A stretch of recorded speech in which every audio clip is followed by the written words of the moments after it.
Salut à toi. Alors aujourd'hui dans cette vidéo, on va parler de motion design et on va plus particulièrement parler de comment faire une lyrics vidéo un peu en mode suicide social d'Orelsan. Si tu sais pas ce que c'est suicide social d'Orelsan, c'est ça. Adieu lesbiennes refoulées, surexcitées, qui cherchent dans leur féminité une raison d'exister. Donc je connais pas tout sur motion design, mais je connais les bases et mon but ça va être de vous transmettre ces bases pour que vous puissiez faire des petits clips avec les paroles, que vous ayez pas de moyens ou que vous ayez des moyens. Ce sont des clips qui nécessitent aucune configuration spéciale, alignement des étoiles, que vous ayez les moyens ou pas de faire un clip. Le motion design ça permet de, avec aucun matériel, rien, à part un ordinateur finalement, donc c'est quand même du matériel.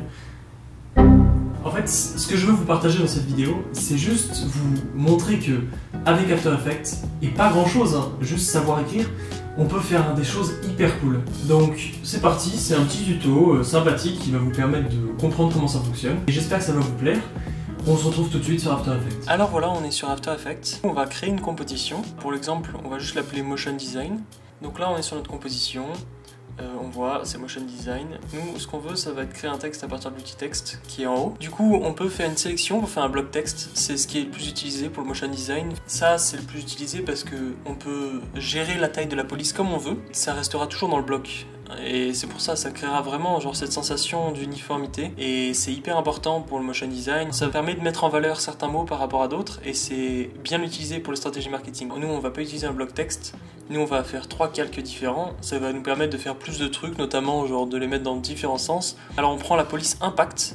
L'idéal, c'est une police sans sérif, et ça va donner un effet bloc bien plus facilement. Bon, du coup, là, on va les faire apparaître de la manière la plus simple possible. On va simplement les faire apparaître calque par calque. Bon, là, comme vous voyez, on a nos 3 calques, on va le sélectionner, on va faire une précomposition. On va simplement l'appeler texte, et c'est une nouvelle composition qui s'appelle texte. Et là, quand on revient, du coup, tout est uniformisé dans un seul calque. Là, on va créer un objet nul. Et cet objet nul, c'est un carré de 100 pixels de côté, et ça va nous permettre, on va attacher le texte à l'objet nul comme un lien de parenté et ça va nous permettre de faire suivre au texte tous les mouvements de l'objet nul. Et vu que tous nos textes sont dans le même calque maintenant, et ben tous nos textes vont suivre exactement les mêmes mouvements qui seront ceux de l'objet nul. L'objet nul il est invisible, du coup il sert juste à ça en fait. Du coup on appuie sur le chronomètre et on met une position. Et comme ça, entre ces 2 points avec une position variante qui est marquée, ça va bouger de position en position. Du coup on va toucher l'échelle aussi et on va zoomer légèrement quand le comment arrive. On va zoomer juste un petit peu pour donner vraiment un côté dynamique au comment. Donc là, on va faire une rotation,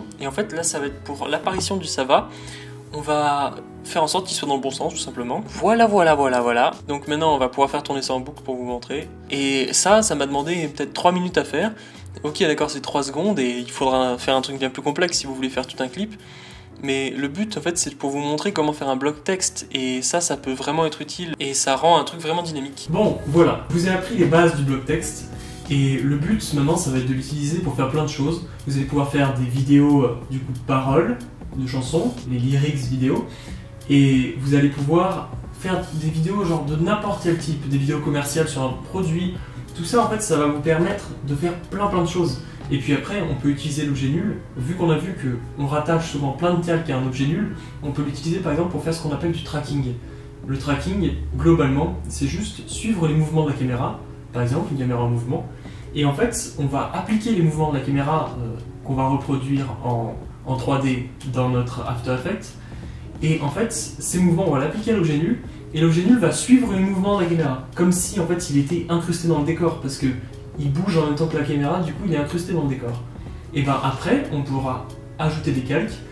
Et une caméra en mouvement sera plus du tout un problème pour pouvoir incruster du texte. Je voulais juste vous montrer un peu comment ça fonctionne de façon rapide pour pas que vous vous preniez la tête sur ce genre de choses. J'ai fait 2 clips de motion design, un pour les cours du coup, c'est un clip de Imagine Dragon Walking the Wire.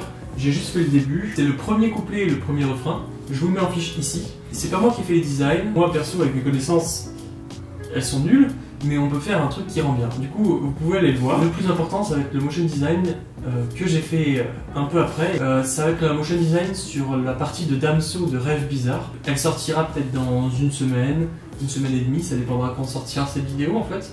Et voilà, donc j'espère qu'elle vous plaira. Et voilà, j'espère que cette vidéo t'a plu. En tout cas, moi, ça me fait plaisir de faire des petites vidéos comme ça. Ça sera accompagné de certains de mes projets, je pense. Cette chaîne YouTube, ça va plus être pour partager un peu ce que je fais. J'espère que ce petit tuto pour t'apprendre un peu à développer ton sens créatif, à découvrir quelque chose de nouveau t'a plu. Et j'espère qu'on va se revoir. J'espère que tu reviendras sur cette chaîne. Je peux te conseiller juste de t'abonner. Et puis,